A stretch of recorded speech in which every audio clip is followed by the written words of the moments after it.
Hindi po peace ng kapayapaan, peace. Yung fiesta po. Ayan. Sabi dito, ang pinakamahalagang buwan sa taunang pagdiriwang ng mga Hudyo ay April. Abril.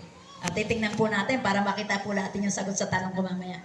Bilang pagunita sa paglaya ng mga Hebreo mula sa pagkaalipin sa Ehipto. Nagdaraos po sila ng mga pista dahil meron silang malalim at matinding pinapaalala sa kanilang generation. Hindi po basta tayo ay nagpipista lamang para pansarili. Minsan nakakalungkot, di ba? Nakakalungkot na merong peace para doon sa may makapagsabong, mga etc. mga ginagawa nila.